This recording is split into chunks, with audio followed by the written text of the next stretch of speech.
Tertúlia. Meu boa tarde aí para todos e todas. Hoje é dia 14 de setembro de 2012, sexta-feira. O verbete é de número 2417. Ele tem 7 páginas, 49 elogios e 25 máximas. Eu chamo a atenção que a divisão do detalhismo tem 15 máximas. O tema é técnica da anticonflituosidade, autopacificação. A especialidade é a autoexperimentologia. Quem redigiu o verbete com muita classe, dedicação, que é a nossa professora erudita, a professora Ami, que está sozinha ali, só com os amparadores. Definição. A técnica da anticonflituosidade, a autopacificação, é o processo de depuração das ações, da comunicação gestual, verbal e gráfica, das intenções e dos pensenes, realizado pela consim pré-serenona, ex-belicista, ao priorizar a eliminação de auto e hétero conflitos e a implantação da pacificação íntima, a partir do exemplo do Homo sapiens pacíficos. A meta da retilinearidade autopensênica. O neo-holopensene pessoal da paz. A reorganização mental e física, eliminando a entropia causadora de conflitos. O ato de colocar em xeque a reatividade embotadora da racionalidade. A autopesquisa da origem dos conflitos internos. A identificação dos valores anacrônicos impedindo a vivência da paradireitologia. A compreensão do conflito com as escalas de valor circundantes. O entendimento de os grupos antagônicos do passado originarem antipodias no presente. A sinalética energética e parapsíquica pessoal. O ato de aprender a lidar com a pressão dos guias amauróticos e assediadores. A instantaneidade do corte da conexão, o amparador de vida à irritação. A eliminação das parcerias extrafísicas anticosmoéticas. O descarte dos travões do autoparapsiquismo. O comprometimento intermissivo de assistir os companheiros do passado. Na argumentologia tem o tópico do autoconflitograma, que é instrumento para registro, acompanhamento e desmonte do nível de autoconflituosidade e consiste em planilha criada inicialmente com os dados oriundos da anamnese da história pessoal de conflitos e posteriormente atualizada pelas ocorrências do dia a dia, conforme descrito nos 4 passos. Aqui tem os 4 passos, é bom ler. Agora, o tópico dos exemplos tem 10 núcleos anticosmoéticos, comumente causadores de conflitos, expandidos horizontalmente com a respectiva motivação patológica e os trafares associados. A remissiologia dos 15 verbetes, nós destacamos 5. Benignidade, binômio admiração discordância, conflituosidade, consim pacificadora, reeducação para a paz. Frase enfática. A aplicação da inteligência evolutiva na depuração determinada das ações, falas, intenções e pensenes conduzem o ex-belicista para o self-imprinting da autoconflituosidade e pacificação. Você aplica a inteligência evolutiva para depurar as ações, falas, intenções e pensenes? De 1 a 5, qual o grau da expertise pessoal na vivência da técnica da autoconflituosidade e autopacificação? Eu chamo a atenção que a bibliografia específica tem 8 fontes e a webgrafia tem 1 fonte. Agora, a mega análise aí com João Paulo são 20 itens. Desarme, fraternismo, autocrítica, autocoerência e autoconflitograma. Auto-organização, harmonização, serenização, reconciliação, afabilidade, benignidade, imperturbabilidade, holomaturidade, racionalidade, cosmoeticologia, conscienciometrologia, anticonflitologia, autoprofilaxiologia, autodesassediologia e pacifismologia. O verbete do dicionário hoje é teaticologia.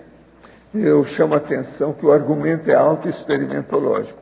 Agora, é bom as pessoas verem que tem duas listagens, uma no enunciatum e outra no argumentário. Agora, nós temos aqui questionamento. No livro Nossa Evolução é abordado o assunto paragenética. Quanto mais evoluída a consciência que está em processo de renascimento, menos carga genética esse humano vai herdar dos pais. Tem um problema físico genético, que herdei da genética de meus pais. Isso significa que a minha consciência não é muito evoluída? Não. Significa que você precisa de passar por isso você está com a turma que você tem, vamos dizer, afinidade. Agora, a gente não herda todas as coisas ruins de papai e mamãe, não. Herda um pedaço. Eu, por exemplo, eu herdei da minha mãe a hipertensão arterial. Cada um faz o que pode. Isso é totalmente genético comigo. Eu estou trabalhando com a hipertensão desde 1960. São 52 anos. Já passei de meio século, né? Eu acho que estou especialista no assunto, né? Agora, aqui eu digo o seguinte: o que é paragenética? Isso é do livro Nossa Evolução. A paragenética é a genética distrita às heranças da consciência através do corpo emocional da vida anterior ao embrião humano. Quanto mais evoluída a consciência em processo de renascimento humano, menores serão as influências da genética e maiores serão as influências da paragenética sobre o embrião, o feto e a vida no útero da mãe. Por isso, o percentual de restringimento do micro-universo consciencial na matéria, durante a vida intrauterina, varia muito de consciência para consciência. A consciência humana herda muito mais de si mesma, parageneticamente, do que geneticamente da mãe e do pai. Além das determinações poderosas da genética, uma herança dos pais e da paragenética,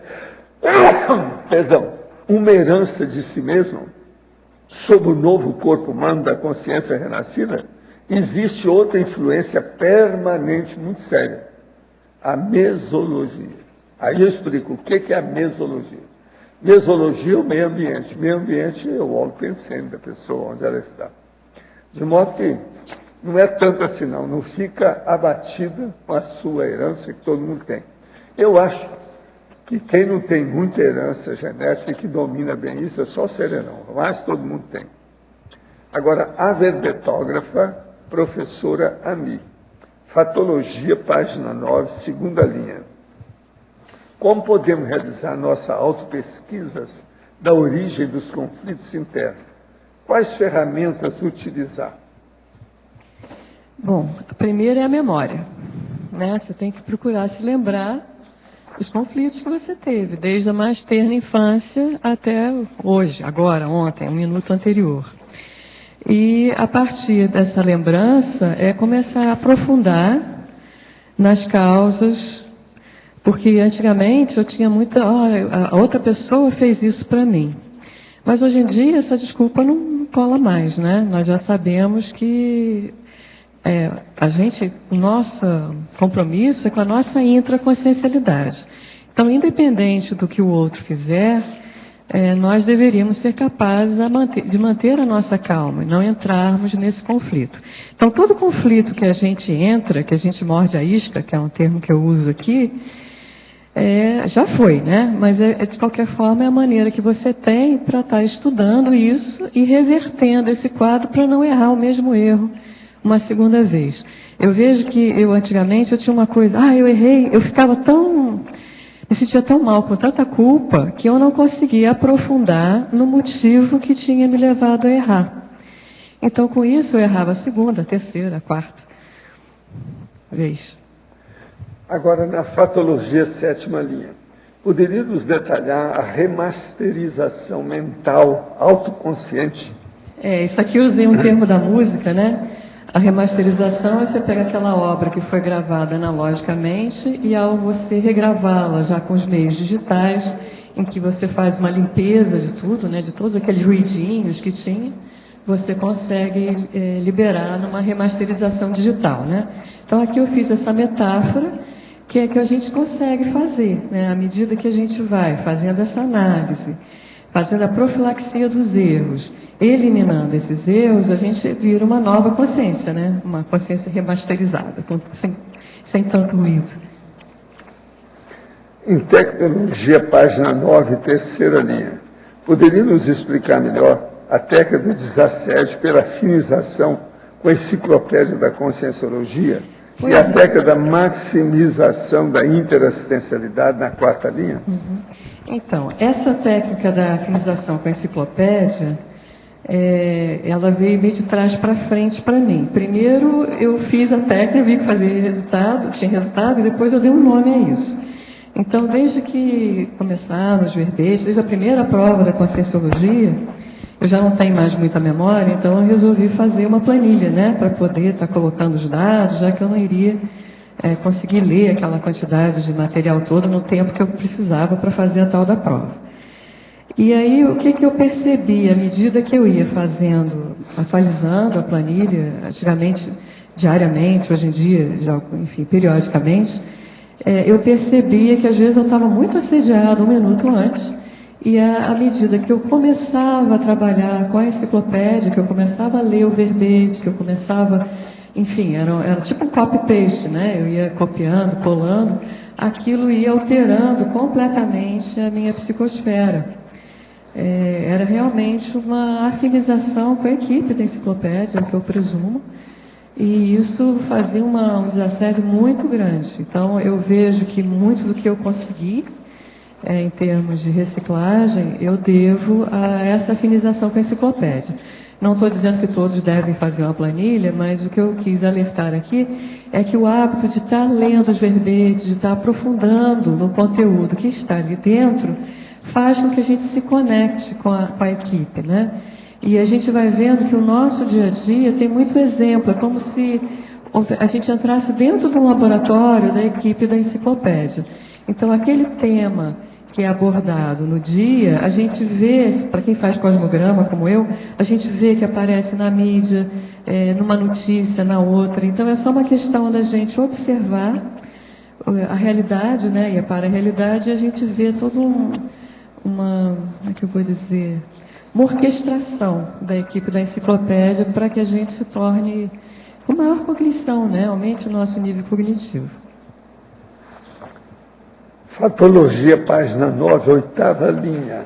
A reprogramação das reações instintivas. Poderia explicitar quais os recursos utilizados para a consecução da reprogramação das reações instintivas? Poderia falar da sua experiência? O que eu percebi é que eu tinha muita dificuldade de lidar com informações que conflitavam, geravam conflito com o que eu percebia da realidade. Então, eu sempre, por exemplo, eu via que a garrafinha ali do professor Val tem um rótulo azul. Estou exagerando, evidentemente. Havia uma outra pessoa e agia como se o rótulo fosse amarelo. Aquilo me incomodava muito e eu tinha uma reação muito inadequada, né? Você toca. Aquilo já vinha... É o tipo de toque. É o toque. Então, isso é um toque sutil. Esse é sofisticadíssimo. Eu nunca tinha pensado nisso como toque, mas era como se as coisas tivessem que estar naquela ordem pré-concebida que eu tinha. Então, o que eu tive que ver? Primeiro, admitir que eu tinha isso. E que os outros não tinham, muita gente tinha. Eu acho que a minha mesologia tinha isso muito, então às vezes eu não percebia que não era universal, digamos assim. Mas aos poucos você vai observando que tem algumas pessoas que estão vendo que a outra pessoa não está vendo o mundo de acordo com o que elas veem, e aquilo não incomoda, não gera uma repulsa, nem uma indignação, né? Então acho que a primeira coisa é você perceber que você é meio diferente da média, talvez até não da média, mas pelo menos é diferente de um certo grupo que não tem esse traço e que você pode usar como exemplo. A partir daí, você vai começar a observar, bom, eu não quero mais fazer isso. Agora, só dizer para mim, eu não vou mais fazer isso, nunca deu resultado para mim, tá? Porque desde pequeno eu tinha uma série de comportamentos que diziam, nunca mais vou fazer isso. E daí a pouco, dado o envolvimento emocional, e puf, fazia de novo. Então eu percebi que só dizer para mim que eu era contra aquela atitude não fazia com que eu não continuasse a refazer aquele comportamento inadequado. Então eu fui começar a observar quando é que isso acontecia. Aí que eu percebi, o meu problema maior, né, enfim, o prioritário ali naquele momento que eu estava abordando, era que eu não conseguia lidar bem com o fato das pessoas terem pontos de vista diferentes daqueles que eu considerava verdade absoluta. Então, eu tive primeiro que ter por que eu acho que isso é verdade e o outro não é? Então não é uma verdade absoluta. São valores que eu tenho e que outros podem não ter. A gente tem origens distintas, então eu vinha, ao longo da meu ciclo multiexistencial, eu passei a dar valor para uma série de comportamentos que outras pessoas não dão. Isso não quer dizer que eu seja melhor ou pior que elas. Então, peraí. Deixa eu buscar entender o motivo, porque isso está diferente. E se eu posso fazer algum tipo de assistência aqui. Então, no início era assim, eu tenho que assistir aquela pessoa, porque ela não está vendo o mundo do jeito que ela devia ver. Né? Bem assim, isso óbvio que não dava certo, né? Claramente não dava resultado isso. Então, aos poucos, eu comecei a me colocar mais à disposição de, bom, eu acho que isso aqui não é desse jeito. Então, eu me coloco à disposição para, se eu puder ajudar a pessoa a ver de uma maneira mais adequada, que eu possa fazer isso. Por outro lado, se a pessoa puder mostrar para mim que tem uma maneira mais adequada de ver, que eu possa compreender e aceitar isso. Então, se colocar à disposição para estar errado, para mim foi um grande passo. Para eu começar a diminuir essa reação instintiva, porque eu já me colocava a possibilidade de estar errado. Então, nesse momento, estou sem...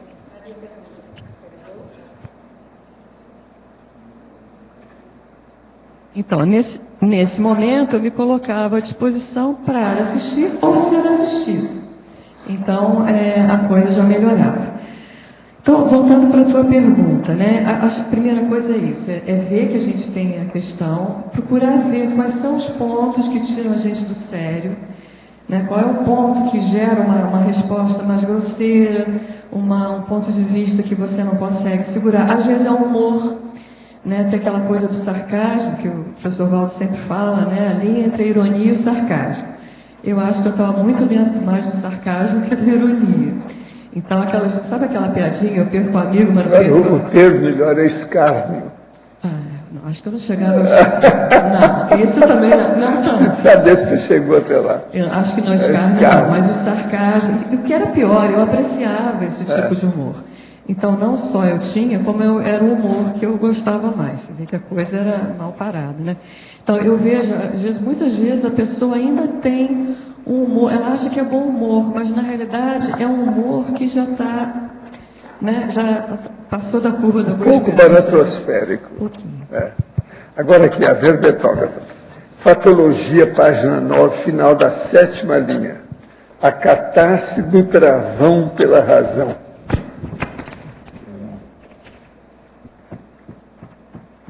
A tentativa, né? Acho que agora está bom. Então, essa questão do travão, às vezes é difícil de saber que tem um travão, porque o travão ele tem uma característica. A gente vem pensando, né? Eu sempre gostei de refletir muito, só que o travão é assim, você vem fazendo a linha aqui pensênica, parará, parará, tchuf, você dá um pulinho e continua aqui. Né? E aquela região ali é uma região de sombra, que dá um soluço, né? Se a gente não vê aquilo.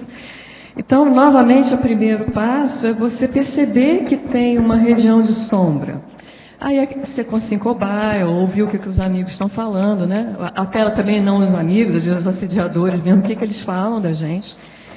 E a gente perceber ali a região de sombra. Então, eu percebi que o meu maior problema era as emoções. Né? Entrava na emoção, eu não sabia lidar com aquilo, então eu agredia, ou então eu magoava. não tinha um posicionamento mais proativo, né, de tentar resolver aquele conflito de uma maneira racional, né? Então, a racionalidade é isso, é você ir aos pouquinhos, não, eu tenho um problema aqui, deixa eu começar a pesquisar isso, deixa eu olhar as pessoas que não têm esse problema. Essa questão do exemplo é muito importante, da gente estar observando como é que a outra pessoa lida com essa situação que eu lido tão mal. Ah, peraí, ela faz assim, faz assado. Então, isso eu vejo que essa é a maneira de você estar usando a sua inteligência evolutiva a seu favor. Em Trinomiologia, página 10, quarta linha. O trinômio aura de conflituosidade, atenção redobrada, conduta pacífica. O nosso objetivo é estarmos sempre na conduta pacífica, né? Só que a gente já se conhece também. E às vezes a gente percebe, como é que eu vou falar dessa aura da conflituosidade? Eu acho que só com o tempo, né? Primeiro eu reagi. Depois, com o tempo, você já morde a língua no meio da sua reação. Depois você já consegue parar um minuto antes de que você vai agir. E depois, lá pelas tantas, você já começa a perceber que ali é um terreno minado. Normalmente eu não me dou muito bem nessa situação. Então, isso é como ligasse para você o teu alarme. É isso que eu chamei da aura da conflituosidade. Então, no momento que você presta mais atenção, eu vou me manter benigna aqui, eu vou me manter calma, não importa o que, na mesma hora você já vai fazer um EV, você já vai fazer uma esterilização de uma energia mais pacífica. Claro que para isso você tem que ter percebido a aura, né? Para dar tempo de fazer isso tudo antes de você reagir. E aí, quando você faz esse movimento, aí você consegue manter a conduta pacífica. Porque você fez a profilaxia de uma possível falha, né?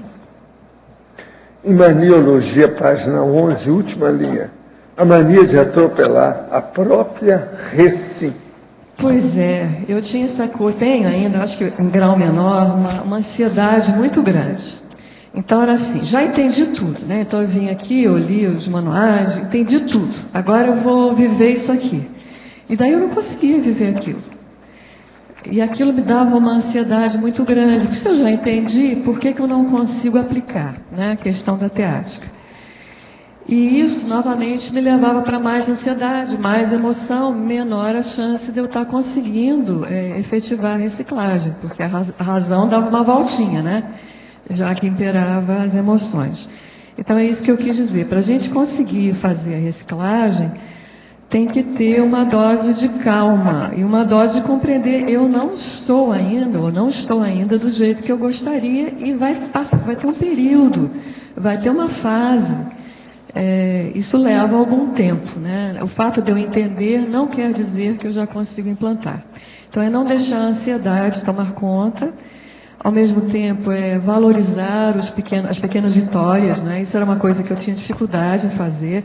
Ou era 0 ou era 1. Ou eu tinha feito tudo do jeitinho que eu achava que tinha que ser feito, ou então eu tinha falhado redondamente. Então, olha, se eu já consegui morder na língua no meio da frase reativa, pelo menos eu não falei a frase toda, né? Então, eu consegui valorizar. Na próxima vez, eu paro um minuto antes, né? Mas eu não consegui de novo. Então aquilo não ajudava. Não, o autoconflito era o tempo todo, né? A verbetógrafa, em Binomiologia, página 10, segunda linha. Poderia comentar o binômio recuo estratégico, retorno homeostático? Tem a ver com esse anterior, né? Então é tipo assim, aqui é um terreno minado, né? Normalmente, quando se discute, acho que todo mundo já tem isso, né? Não tem um dito que diz, a gente não discute religião nem política. Todo mundo já sabe que quando começa a discutir determinados assuntos, a chance daquilo dar um problema é muito grande. Não estou querendo dizer que hoje em dia eu não discuto nenhuma das duas coisas, mas é um exemplo de um terreno que você sabe que você é mais minado ou não. Então, naquele momento, às vezes, a pessoa vem e até vem aqui, sabe aquela bola que vem rolando assim, que antigamente você ia lá e fazia um gol no conflito? Você agora não vai fazer, você vai dar uma recuada, né? Vai dizer, não, isso aqui não é para mim, ou não vou entrar nesse assunto, porque esse assunto aqui... E aí, nesse momento, você novamente, né, você fez a profilaxia de não morder a isca, você pode trabalhar as energias, exteriorizar, né, entrar numa atitude benigna frente àquela... Porque, às vezes, a pessoa que botou aquela isca ali para você, ela não botou a isca sabendo que era uma isca para você. Né? Às vezes ela está com a dificuldade dela, só que às vezes a dificuldade é comum às duas partes. Então, o menos doente tem que ajudar o mais doente. Então, você espera um pouco, trabalha um pouco as energias, entra mais em contato ali com o amparo, e se você sentir que entrou na homeostasia, daí você já pode fazer o retorno homeostático. Professora, as técnicas de laboratórios realizadas no CAEC podem ser feitas em casa? Poderia esclarecer? Sim, uma muito boa chama-se TENEPS, não é isso? O mais é você que tem que ver. Por exemplo, a técnica da imobilidade física virgem, muita gente faz em casa. Eu recomendo a técnica do cosmograma. O cosmograma é muito bom fazer em casa. Agora aqui outro. Professor, no meu cotidiano estou tentando manter o holopensene rígido. Sou tenepsista, tento estar sempre vincado no holopensene da conscienciologia. Faço meus estudos diários, minha autopesquisa, mas mesmo assim, sem motivo aparente, vez ou outra pipoca em minha cabeça, pato pensando principalmente de cunho trágico. Passei por problemas familiares, exemplo com pai alcoólatra e acidente de percurso. Situações que não ocorrem mais atualmente. Atribuo essa patopensenidade ao que chamo de síndrome da falta de adrenalina, mas mesmo detectando o problema, não sei como lidar com ele. O que posso fazer para acabar com esses patopensenes? Não, o ideal é usar mais energia e parapsiquismo. Olha o EV. Outra coisa, você não precisa ficar sempre vincado, como você fica vinculado, é melhor, aí no caso. Fica vinculado com as energias dos holopensenes positivos. Isso é que é importante. Agora, eu penso que o EV é que pode ajudar mais você. Eu não acho que você tem assédio não, tá? Pelas coisas que eu senti aqui, porque eu já estou lendo já há algum tempo aí a sua mensagem, não há assédio não, o problema é você. Tenha mais confiança no que você está fazendo. Eu acho isso importante. Agora, Arindário, por favor, a professora. A minha fatologia, terceira linha, a identificação dos valores anacrônicos impedindo a vivência da paradireitologia. Arlindo, eu descobri essa questão dos valores anacrônicos quando a gente fazia aquela dinâmica da desperticidade. Lembra? Esse período a gente fez juntos. E a gente lia uma página de 700 experimentos sobre a desperticidade que dizia que o desperto não tinha nenhum princípio anticosmoético. E daí eu falei, mas eu também não. Ou será que tenho, né? E a partir desse meu autoquestionamento, mas será que eu tenho um princípio anticosmoético e nem me dou conta? Eu cheguei à questão dos valores. Então, eu percebi, que eu até comentei antes com relação ali à garrafinha, se azul ou amarela, né? Eu percebi que eu tinha uma escala de valores que muitas vezes não era a cosmoética. Em que sentido? Eu dava muito valor a resultados intrafísicos, até pela minha profissão, né? Engenheiro tem que realizar, né? Então, eu tinha muito orgulho, digamos assim, profissional, de ser capaz de fazer um planejamento, um projeto e ver aquilo realizado. Então, por exemplo, o período que eu cuidei de eventos, né? Eu sabia que eu tinha que pegar, fazer aquilo e tal.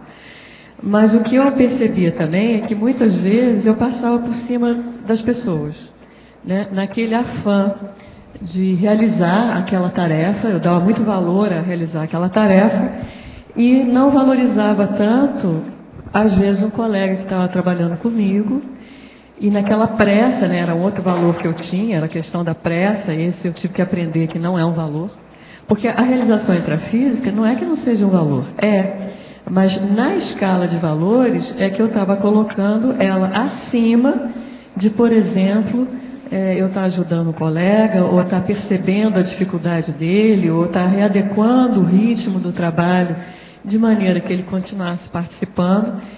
Então, isso para mim foi era difícil eu fazer, e nessa autopesquisa eu percebi, por exemplo, que esse era um dos meus defeitos. Então, que valor anacrônico seria esse? Eu acho que todo desportista, né, ou mesmo belicista, né, que é a origem primeva, né, a pressa, né, você tem que ter o resultado, você tem que ser o primeiro lá da corrida, não é? Então, aquilo era um valor para mim. E eu tive que ir demolindo esse valor. Outra era a questão do justiceiro. Eu era extremamente justiceira. Quando eu era desde criança, né, literalmente eu puxava a espada para defender os pobres e oprimidos. Ora, isso é um valor lá de uma vida anterior. Isso eu já sabia que não era um valor a essa altura, quando eu tive essa dúvida na dinâmica. Mas, de qualquer maneira, eu sempre tenho que prestar atenção para esses grupos que a gente veio no passado. Então, eu fui numa determinada, eu fui do utilitarismo. Você nunca foi, né? Eu sei que você é de outra linha lá da filosofia. Então, eu vou dar muito valor para as coisas práticas. Então, eu vou ter uma conversa contigo. Você já dá valor para a filosofia teórica. Você né? Então, é típica de anglo-saxônico, que é essa utilitarismo. Do utilitarismo, né? Então, repara, eu vou... Mas é uma filosofia também. Sim, mas hoje em dia eu vou pegar o que interessa do utilitarismo e cuspir em cima de outras coisas, entende? Então, se a gente não olha para trás, essa é a minha hipótese aqui, se a gente não olha para trás e vê quais foram os ismos que a gente pertenceu no passado... a Rose, acho que a Rose não está aqui, Rose Salles, né? Mas ela já deu vários exemplos aqui, né? Como para ela, determinadas coisas lá do socialismo, ou mesmo comunismo, não tenho certeza se ela abraçou o comunismo, mas digamos que a pessoa tenha vindo disso numa outra vida. Vai ser muito difícil ela não, de vez em quando, não entrar com uma coisa... Ela vai ter que fazer esse desmonte, ela vai ter que fazer essa pesquisa do que é que ela valorizou, muito, e depois fazer aquele contraponto. Isso aqui digamos que seja lá o comunismo. Tem tais e tais e tais pontos positivos, nem que seja na teoria. Mas na prática, levou a isso, isso, isso e isso. Então, com isso, você desmonta aquelas ilusões, sabe assim, umas nostalgias que a gente tem pela filosofia. Mas o utilitarismo tem muito a ver com a teática. E Sim, se for bem utilizado, é uma boa. Eu não sou contra o utilitarismo. Mas o que eu quis dizer é que você tem que estudar, essa é a minha proposta, você estuda toda aquela filosofia. E você pontua as coisas que não são adequadas ali. Porque se você não fizer isso, normalmente vem o bolo todo junto. Você vai pegar o positivo e o negativo, defender também, entende? Pelo hábito anterior. Agora, na fatologia nona linha, a mudança dos papéis na família nuclear. Isso aqui, eu não sei se acontece com todos, mas comigo, eu adquiri uma certa pacificação aqui antes de eu conseguir ter isso na minha família. Porque quando eu voltava, aqueles papéis já eram fixos, né? Então, um falava uma coisa, outro falava outra e pum, lá eu fazia minha fala habitual, antiga, anterior. Né? Porque a coisa aquilo já é quase um vício familiar, né? Um fala um comentário, o outro vai falar o outro, aquilo aumenta e você responde. Então, no momento que você não morde mais essas iscas daquele papel ativo, automaticamente você não né? Sabe teatro? Que é a fala, e você não fala mais a fala que é tua. Aí os outros atores vão ter que falar outras falas, não vão? Porque já que você não respondeu daquela maneira, não tem como eles também responder aquela tua fala. Então, quando você muda o seu papel, não agindo mais da maneira como você agia antes, automaticamente há uma remexida na família toda. Que pode ser para melhor, ou enfim, pode ser também de te tirar, né? Ou não, você não é mais a mesma, não quero mais saber de você. Comigo não aconteceu isso. Eu acho que todo mundo gostou da nova versão. Preferiu. Tá bom, obrigado, hein?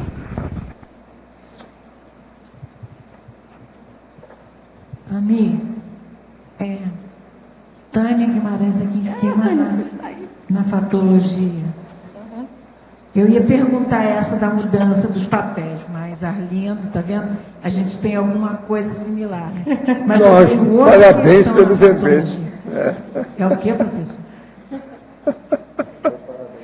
Para você me dizer parabéns pelo verbete. Não, mas não precisa. Tá beleza. Você está vendo como você está se colocando, né? Olha só, aqui no final, a postura é no final da fatologia, na antepenúltima linha, a postura da paz excedendo a mera postura de não guerrear. Fala um pouco disso. Aqui na verdade eu tive uma revisão, né? Eu tinha colocado, talvez tenha até sido um pensamento em inglês, né?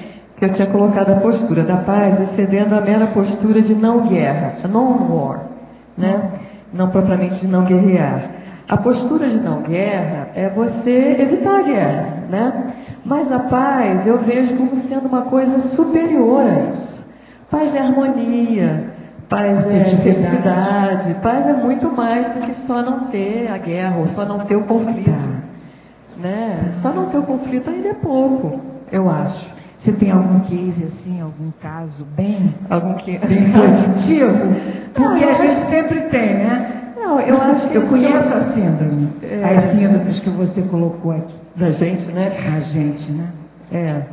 Eu vejo isso. Quando aliás, acho que eu não respondi essa pergunta que me fizeram no início com relação à benignidade. Acho que a postura interassistencial, já nem me lembro qual foi a pergunta que me fizeram no início que eu esqueci.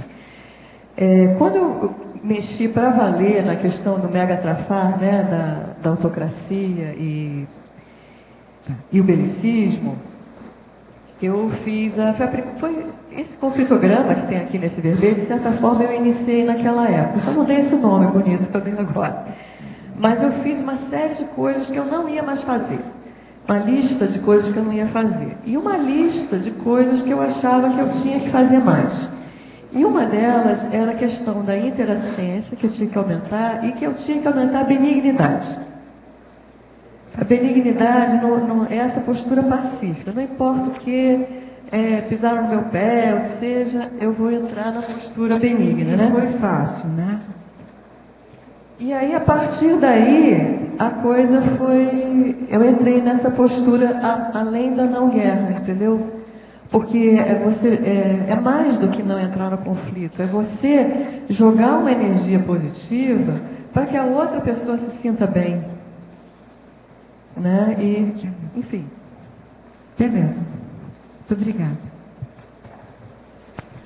Amir, aqui no ar, atrás de você. Ali na fatologia, na quinta linha, no final da quinta linha, você coloca as dissonâncias cognitivas.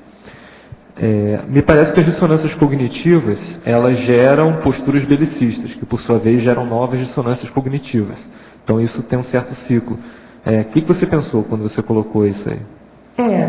O caso clássico da dissonância cognitiva é tipo assim, uma pessoa que é crente e que o mundo vai acabar, sei lá, o pastor dela diz que o mundo vai acabar no final do ano. E aí, quando o mundo não acaba no final do ano, ela diz para ela, não, é porque a gente rezou muito, por isso que ele não acabou. Isso seria mais ou menos a definição do que é dissonância cognitiva. Não importa o que, quando você tem uma verdade para você vai alterando a realidade de maneira a reforçar o que você pensa. Na realidade, quando eu li pela primeira vez essa questão de dissonância cognitiva, foi quando eu percebi essa questão de que eu tinha uma visão de mundo e eu ficava muito chocada quando a visão do mundo da outra pessoa ia contra a minha. Eu lembro quando eu tive a primeira realização do crime de colarinho branco sendo de um amigo meu. Isso me chocou assim, profundamente, sabe? Mas como? O cara é tão legal, é meu amigo, como que ele pode ter feito isso? Então, isso gerava uma angústia mesmo. E claro que, dada a angústia, vinha a reação, né? Porque ninguém gosta de ficar com angústia mal resolvida, né? Então, eu reagia muito à dissonância cognitiva. Logo que eu vim aqui para Foz do Iguaçu, eu tive muito problema assim. Eu não entendia, às vezes, as posturas dos colegas. Também não vou dizer que hoje eu entendo tudo também não, mas eu aprendi a viver com as diferenças. E no início eu não conseguia. Aquilo era impossível. Sabe quando eu acreditava na verdade? Só existe uma verdade. E nós vamos chegar aqui à conclusão qual que é a verdade, a sua ou a minha. Sabe? Era uma coisa. Então eu ia para a discussão até que um capitulasse. Sabe uma coisa assim? É loucura, né? Mansa. Ou não, nem tão mansa assim. Então é isso que eu tinha em mente com a questão da dissonância cognitiva. À medida que eu fui entendendo como isso gerava sofrimento em mim, eu fui entendendo também melhor por que eu tinha uma reação tão agressiva, porque na realidade eu reagia àquele sofrimento que eu sentia. Então a primeira coisa era parar de sofrer com isso, né? Não tem por que ficar sofrendo, né? E depois aprender a lidar e verificar se não era eu que estava errada, né? E não tive mais a necessidade de que o outro reconhecesse que eu estava certo ou não, entende? Isso eu abri mão disso. Hoje em dia, se eu estiver satisfeita, não importa com o que, tá bom. Entende? Assim, é como se eu tivesse, é uma verdade pontual minha nesse momento. É a melhor que eu consegui chegar a essa. Então eu vou viver de acordo com isso que eu considero que é o mais correto. E se o outro não está vendo dessa maneira, ótimo, né? Ele também está vivendo da maneira que ele acha mais correta. Então eu tive que aprender a lidar com isso. Eu acho que foi o maior aprendizado que eu tive aqui na Cognópolis, foi esse. Ok. Ami, na sua definição, você faz um contraponto aqui em técnica e você fala que essa técnica e depois você busca, de certa forma, decifrar e escrever alguns processos, né? Enquanto técnica, de olhar suas vivências e refletir. E aqui na fatologia, você, 1, 2, 3, na nona linha, você fala em não morder mais as iscas conflitivas. Como você começou a observar em você, em termos cognitivos, que você estava quase sendo escada? Isso é, como você começou, que processo você usou, que técnica, para começar a mapear o seu funcionamento cognitivo, para você buscar entender as suas iscas? Eu lembro que na família eu ficava bastante preocupada, né? Então, por exemplo, meus pais idosos e teimosos, que não iam ao médico, ou não poderiam fazer uma fisioterapia e não faziam, né? Então, eles vinham tipo assim, eu estou com uma dor não sei aonde. Aí já era isca, porque já nós tínhamos discutido antes que eu achava que ele devia ir ao médico. E eles já tinham me dito que não queriam ao médico. Então, quando a pessoa vem e volta aquele assunto, estou com uma dor não sei aonde. O que vai acontecer? Vamos recomeçar a mesma discussão anterior, né? Não é isso? Então, não vou mais morder essa isca, porque se eu perceber que há uma possibilidade de entrar com o médico, ótimo. Se não, aí eu digo, puxa, quem sabe, peraí, deixa eu fazer uma massagenzinha, um beijinho. Sabe o que se faz com criança? Acho que um beijinho. Porque o que eu achava que seria o melhor não era aceito. Então, acho que foi isso. Quando eu digo não morder mais a isca, é não entrar mais naquela discussão que já foi discutida antes. Você conseguia bancar mais o seu autoconflito em relação ao que... Na realidade, eu tive que aprender a viver com o fato de que eu não conseguia ajudá-los do jeito que eu gostaria. Na realidade, isso era quase a base de muitos dos meus problemas. Porque como eu achava que a realidade era daquele jeito, que a solução para aquilo era essa, quando eu não conseguia aplicar aquela solução, eu estava sendo incompetente, ou enfim, né? E aquilo voltava a gerar um sofrimento. Então, você aceitar...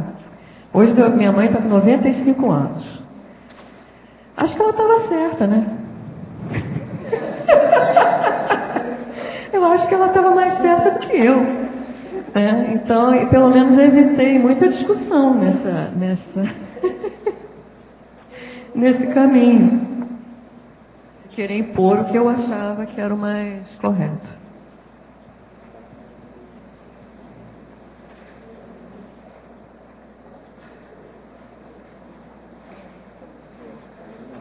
Ami, aqui em cima, na parafatologia, na terceira página, na terceira linha, você fala na eliminação das parcerias extrafísicas anticosmoéticas. Pois é.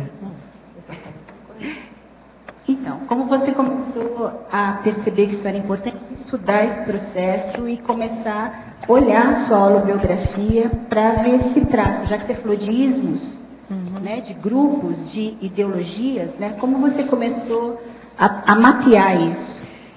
A minha parceria extrafísica anticosmoética mais evidente, o professor Walter sempre falava que eu estava com os marechais, generais, etc. Né? Essa era a minha turma.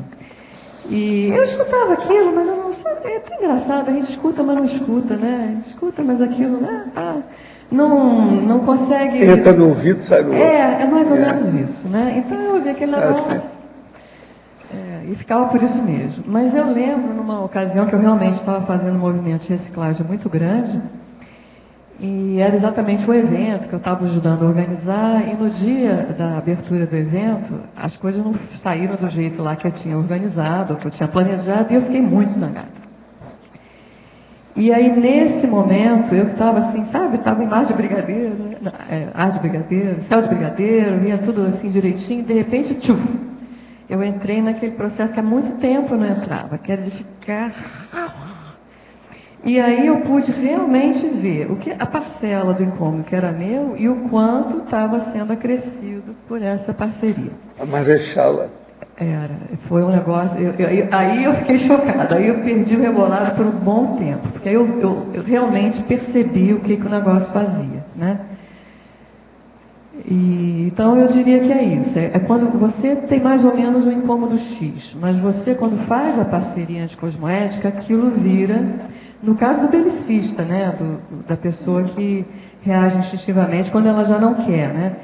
E a coisa engraçada, porque na realidade eles sempre ficam com peninha da gente, vê a gente fraquinho, e entra para ajudar, né, é tão engraçado essas parcerias, porque quando que o meu amigo está aqui ouvindo esse desaforo, peraí, deixa eu ajudar. E aí vem numa violência, a gente fica muito truculento. Ou eu ficava muito truculenta. Então, eu acho que essa horrorível, assim, eu não tenho mais. Eu acho que essa, mas tem outras, né? Tem outras. Tá ótimo. Menos horrorosas. Ami? Aqui em cima, Ami? Aqui na fatologia, na 7ª linha, o que você quer dizer com a remasterização mental autoconsciente? Isso é o seguinte, eu peguei essa metáfora, né, que a remasterização é uma palavra que se usa no som, né? Então, por exemplo, você tem aquele clássico lá, daquele maestro, né, que foi gravado analógico. E aí eles fazem uma remasterização daquele CD com a técnica digital e tira todos os errinhos, impurezas e tal. Então, aqui foi uma metáfora no sentido da gente... tirar as nossas impurezas, né? Fazer a consciência agora na versão digital. Sim. Obrigada. Aqui na página 12, lá nos exemplos, lá embaixo da página, o 3º exemplo, perfeccionismo, orgulho. Eu queria que tu falasse da relação do orgulho com o belicismo, que parece que andam, se não sempre, quase sempre juntos, né? Porque na realidade...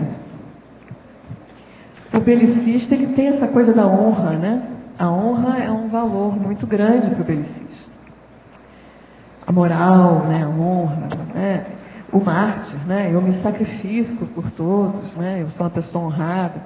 Só que a honra e o orgulho é junto, né? Então, você vê, é um grupo do passado. Eu vou dizer do passado, porque eu acho que o militarismo está em vias de extinção no novo século, né?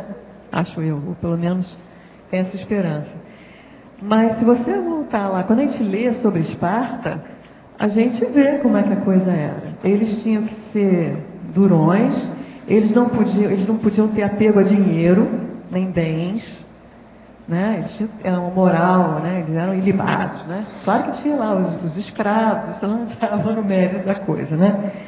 Mas, então, eu acho que para quem já teve isso como valor, a questão da honra, aí você vai dizer, mas não ter honra, não ter honra é horrível, né?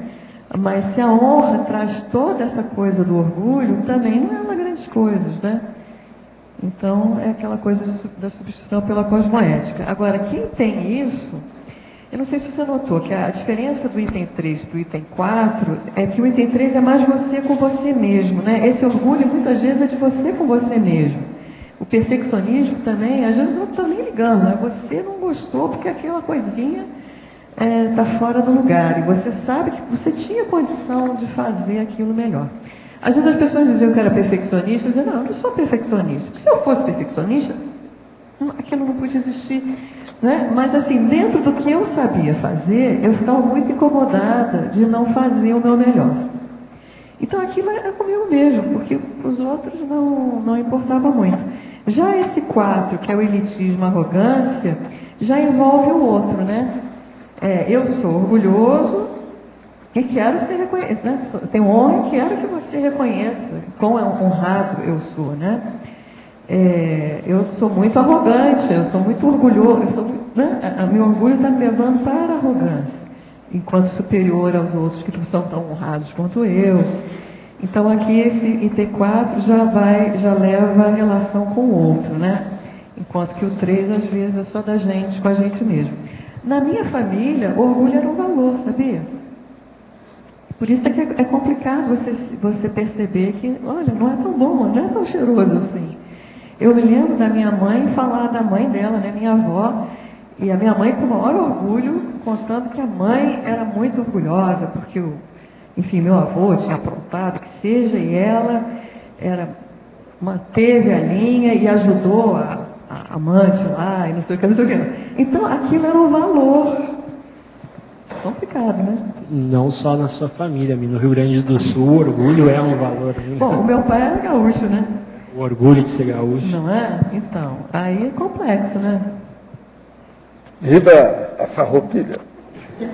Professor me desdete. Professor, 40 manobras em Porto Alegre no dia 20 de novembro. Mas não é só manobras militares, eu falei com o Mário. Professor, no verbete do BAC, em complemento, número 39, página 39, poderia comentar o conceito de mal, mini força inversa, bem, mega força direta. Tais conceitos estão ligados aos assediadores e amparadores, respectivamente? Perfeitamente, você entendeu o que a gente falou. Muito bem. Em cima do lance. Professor, não me sinto preparado para TENEPS. Tenho que melhorar meu pensene, porém li algo a respeito da tarefa energética de solidariedade. Poderia explicar?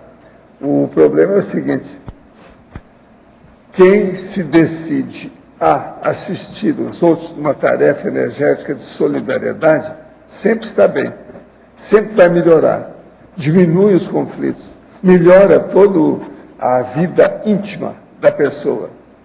Quem assiste os outros é o primeiro a ser assistido. Lembre-se disso. Uma boa parte das pessoas não estão se sentindo bem porque não ajuda ninguém. Então, quando ela não ajuda os outros, ela não ajuda a si mesma. Professor, como é possível a consciência acordar fora do corpo durante a vigília física, projetar sem praticar o EVI? Sim, qual o problema? Porque a energossoma permite o desencaixe dos corpos sem ser estimulado pelo estado vibracional? Sim. Não é necessário, não. O ideal é você se projetar sem precisar de entrar no estado vibracional. E voltar também sem precisar. Agora, o problema é o seguinte: a pessoa tem que estar com paz interior, pacificada, dominando o ambiente. Entende? O holopensene tem que ser favorável, porque senão ela não vai se sentir bem. De modo que nós não precisamos. Um projetor veterano, ele não precisa fazer estado vibracional para sair do corpo. É a vontade dele que faz isso. Agora, a energia sempre ajuda. Então, né? Se está aí, não paga imposto, vamos usar. Ami? Oi, Ami, aqui em cima, na B, Mara. Ami, e como você faz, depois de ter feito essas reciclagens, para lidar com a imagem congelada que o outro tem de você? Isso leva tempo. Mas é o que eu te falei, se eu estiver em paz comigo mesma, aí o que o outro pensa já se torna irrelevante, né? Ou pelo menos deveria ser assim. Leva um tempo. Porque estigma, né? Estigma é estigma. E é engraçado que às vezes você repara, você está com estigma de belicista e às vezes o outro é que vem com uma energia de agressão. Justo. Mas tudo bem, você pacifica igual. Só você perceber isso, sem ficar irritada, gente, eu fico tão feliz por ele. Sabe aquela coisa? Sei. A alegria. É engraçado porque às vezes a pessoa vir mais assediada para mim e eu manter a paz, eu estou vontade de dar beijinho na pessoa, porque ela demonstrou que eu estou um pouquinho melhor. Entendeu? Ela, na verdade, é assim, é um exercício de você ir melhorando, né? Agora já aguenta até esse nível, até esse. É interessante ver a cara do outro, né? Que esperava. Agora eu vou lá e ela vai se destabilizar e não consegue. Já reciclou. Mas é aquela mania de pensar mal do outro, né? Isso também é uma coisa que a gente evitar isso, né? Aqui na página 12, aqui, do B, Neida. Na página 12, está falando do autoconflitograma, né? Foi uma técnica que você criou, você já conhecia, como é que é? Não, eu criei, na verdade foi engraçado porque eu fiz uma coisa assim, embrionária, isso aqui, para mim. Até apresentei no tal do artigo que eu escrevi, né, que está no journal. Eu fiz uma lista assim de 30 posturas que eu tinha que ter. E às vezes era não ter, né? Por exemplo, não querer controlar tudo. Fiz uma série de regrinhas para mim. E aí eu comecei a ver que isso era um código de cosmoética que eu estava criando, né? Para determinadas condições. E aí nessa dinâmica da dispersidade, alguns anos a gente ficou estudando o conscienciograma. E daí, nesse período que a gente estudava o conscienciograma, eu comecei a criar para mim uma coisa assim. Eu li a página do conscienciograma e eu via que determinados itens lá eu tinha e que a origem de eu cair ali era, por exemplo, que eu não escutava o outro direito. Eu não tinha paciência, eu já achava que eu sabia o que o outro ia falar. Então eu já nem escutava o que o outro ia dizer. Então eu percebi que isso era comum. Aí eu falei, bom, então a partir do que eu li ali, do que eu via qual era a minha falha, eu comecei a criar regrinhas para mim. Não importa o que, eu posso estar atrasada, eu posso estar com pressa, eu vou parar para escutar. Então aquilo eu tinha que criar aquela regra e implementar. Então era como se fosse uma brincadeira de mim para mim, sabe? Tipo assim, era um exercício que eu tinha criado para mim mesma. E quando eu não segui o exercício, acho que só eu sabia que eu não tinha seguido, mas eu sabia. Né? Então eu fui criando, então naquela ocasião eu comecei a criar essas pequenos códigos de cosmoética, que você vai dizer, não escutar o outro é anticosmoético. No meu caso era, porque era repetitivo, era recorrente. Então era, né? Eu considerava que para eu sair dessa condição, eu tinha que realmente botar uma regra para eu poder sair daquilo. Quando eu fui escrever aqui o verbete, veio uma ideia de então sistematizar isso mais. E depois que eu fiz, eu comecei a aplicar. Né? É tudo meio contrário isso. Primeiro a gente escreve, tem a ideia, depois se aplica. É bem curioso isso. Então eu tenho tentado aplicar isso e eu percebi que eu já adquiri algumas coisinhas a mais, assim. Eu consegui um método que para mim vai me ajudar muito. Espero que ajude vocês também. Deixa eu perguntar uma coisa para a tia Mia. Aqui na patologia, na linha 6, bem no finalzinho, você colocou assim, ó. O desarme racional e paulatino do autoconflitograma. Sim. Não seria da autoconflitividade? Porque você acabou de dizer que esse autoconflitograma é uma técnica, é um instrumento, né? O desarme racional.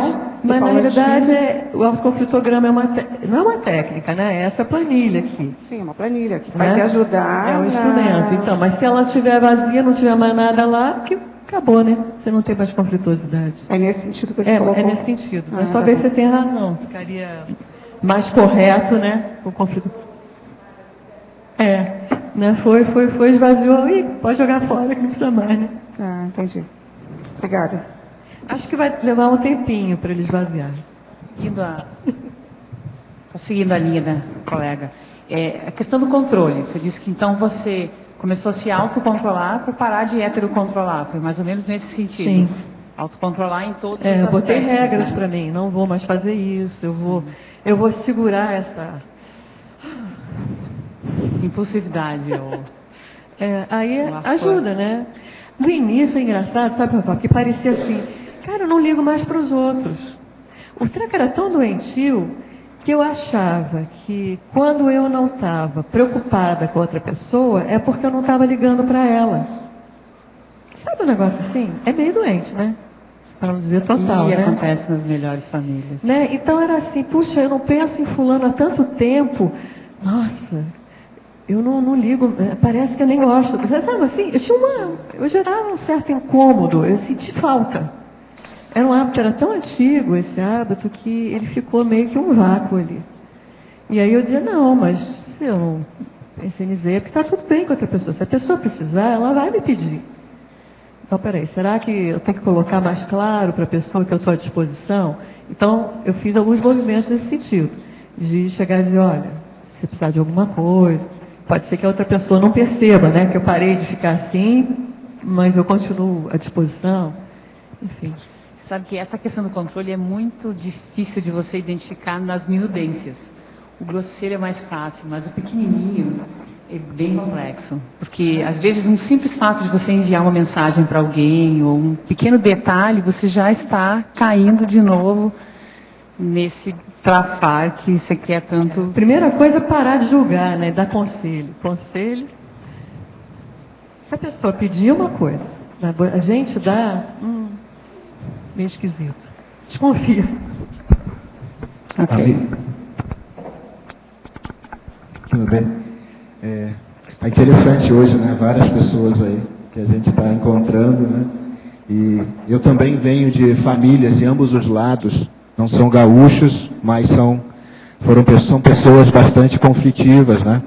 E eu tive um insight, assim, por volta de 18, 20 anos, que os amparadores, acho eu, disseram que, olha, você vai ter que tentar romper com isso, porque já vem de muitas gerações. Se você que tem um pouco mais de informação não cortar, vai ficar difícil, né? Estou tentando até hoje, estou com 40, tem mais de 20 anos, né? Romper com esse padrão conflitivo.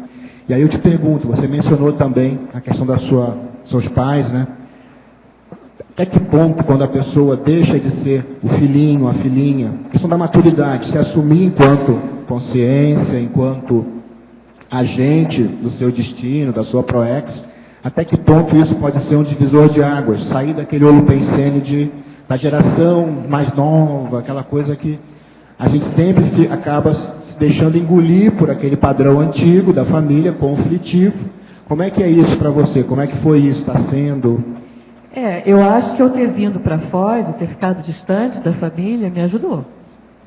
Sem dúvida. Porque quando você está submerso no tal dos papéis, fica muito difícil você distinguir. Agora, já de longe, você consegue destrinchar melhor, né?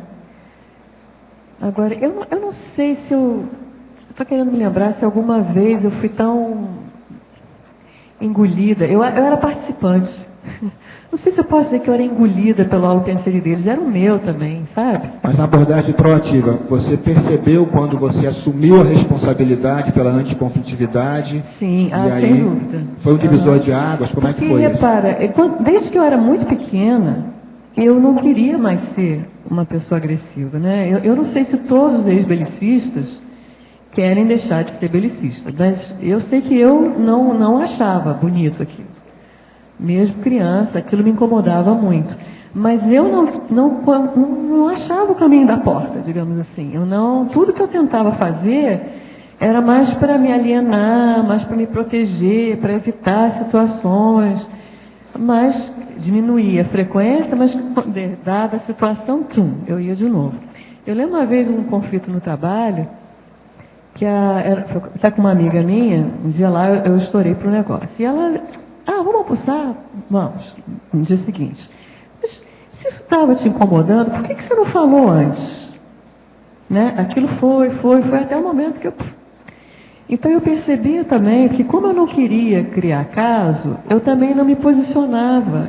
Normalmente era o 0 ou 1. Ou eu estourava, ou eu não falava nada. Não havia um posicionamento de falar. Simplesmente dizer, olha, eu não gostei muito disso daqui. Porque provavelmente do jeito que eu ia falar, mesmo sendo uma coisa pequena, eu já não ia falar com uma energia muito boa e já ia criar uma confusão ali. Então eu já evitava. Aí tinha uma hora que aquele negócio pegava, né? E eu me lembro que nessa época eu comecei a estudar, isso foi antes, Conscienciologia, aquele livro do Daniel Goleman, né? Sobre coeficiente emocional. Eu falei, nossa, eu tenho isso aqui. E aí comecei a compreender, né? cérebro límbico, sistema límbico. Ah, não, meu negócio é esse. E eu disse, mas puxa, por que uma coisa tão pequena pode ser para mim, eu interpreto como vida ou morte, né? Porque o sistema límbico deveria atuar para sobrevivência. Não é possível que o uso de um computador seja sobrevivência. Então, aonde que está essa distorção que faz com que uma coisa trivial tenha uma reação de sobrevivência, né? De vida ou morte? E a partir daí, mas de qualquer maneira, sem entender a questão multidimensional, aquilo eu não conseguia ter o efeito. Só uma última pergunta. Até que ponto, quando você também assumiu a responsabilidade ou a disponibilidade interassistencial, né, pensar nos outros mesmo, como é que isso te ajudou a superar, está superando? Quando eu comecei a fazer essa reciclagem, eu coloquei lá na lista ajudar mais os outros.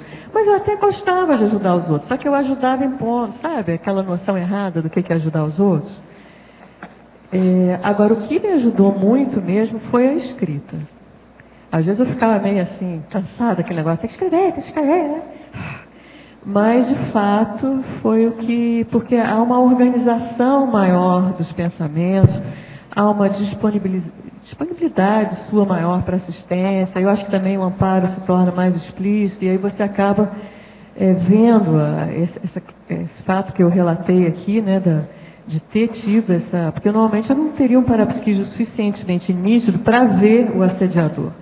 E eu vi. Então, isso, acho que foi uma colher de chá que os amparadores deram, botaram uma energia maior para eu ter essa visão. E uma coisa que você viu é difícil esquecer, né? Às vezes o Valdo falava dos generais, por ouvido saiu pelo outro. Mas quando eu vi, ficou diferente. Então, eu diria que sim, eu diria que esse ano também, tendo escrito o curso, né, da pacificação, isso também deu mais um reforço, né? Vejo que sim. Até Dani escreveu o verbete. Mabi, aqui no ar. Na página 9, em Fatologia, você tem aí, na 10ª linha, a implantação da postura de paz frente a qualquer situação, né? E em Principiologia, você tem, na 3ª linha, o princípio de posicionamento pessoal e o princípio de viver em paz com o imutável, né? Então, numa situação, por exemplo, de uma reunião, que há um conflito, uma dificuldade, quando você lida entre engolir o sapo e bater na mesa, dar murro na mesa, como é que funciona com você? Eu evito dar murro em mesa. Está proibido para mim nessa vida, porque não dá. Um ex-belicista não dá para dar murro na mesa, porque ele está muito recente, sabe? Então, dar murro na mesa, pode ser que daqui a uns anos eu possa dar, mas está totalmente fora do meu repertório, dar murro em mesa. Agora, de qualquer forma, quando é que eu falo, quando é que eu não falo? Tem horas que se eu estou emocionada, eu não falo. Isso é regra para mim também, foi uma das regras. Se pegou a emoção, eu não falo nada. Se eu não estou de acordo com o que está sendo falado na mesa, e eu estou emocionada, quer dizer, não vou poder contribuir para mudar aquilo, eu me levanto e vou embora. Se eu tivesse aprendido a fazer isso antes, eu não tinha entrado em tanta confusão.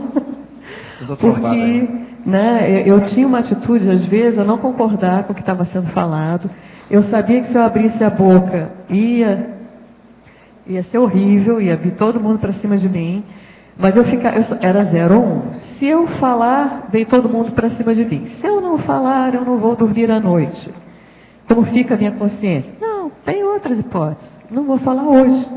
Eu levanto, vou embora, procuro me acalmar, entender melhor a situação, verificar se realmente o outro lado está errado. Sou eu. O mundo não vai acabar hoje. Né? Então, peraí, tem tempo. Eu tinha esse problema da pressa. Era sempre tirando o pai da forca. A pressa nunca me levou para a paz. Nunca.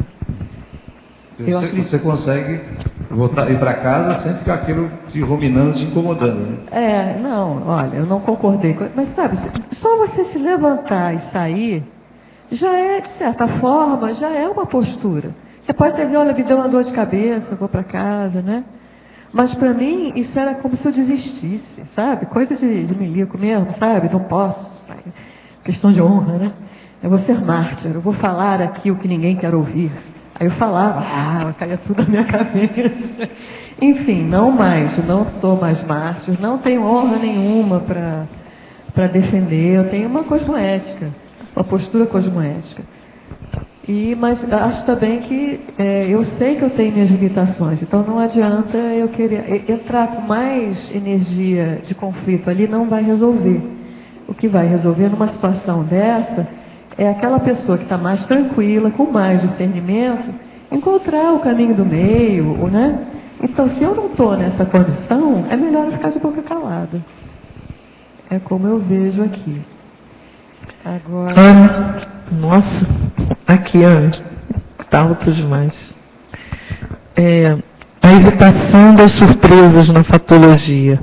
As surpresas são sempre o problema, né?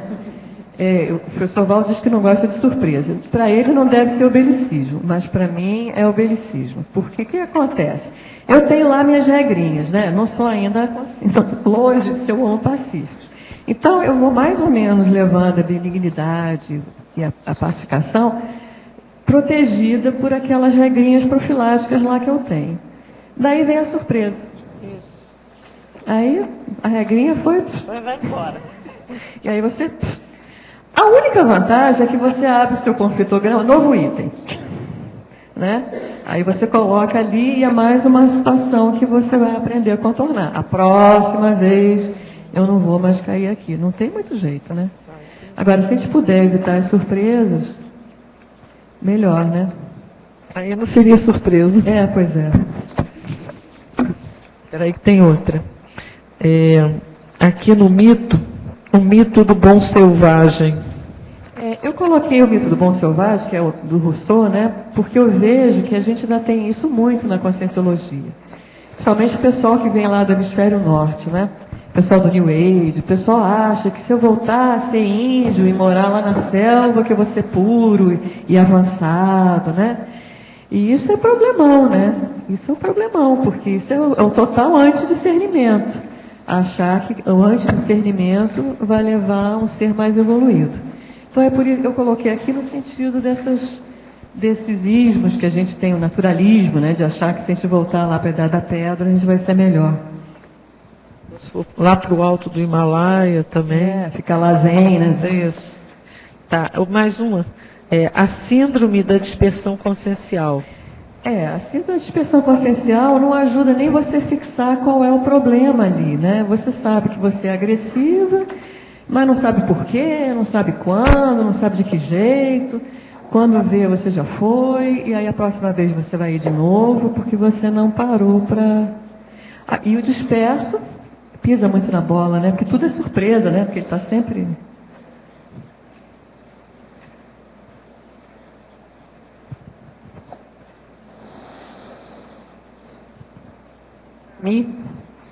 Na principiologia, o princípio de viver em paz com o imutável. Imutável, né? O Fernando começou a perguntar e depois a gente se desviou para outra coisa.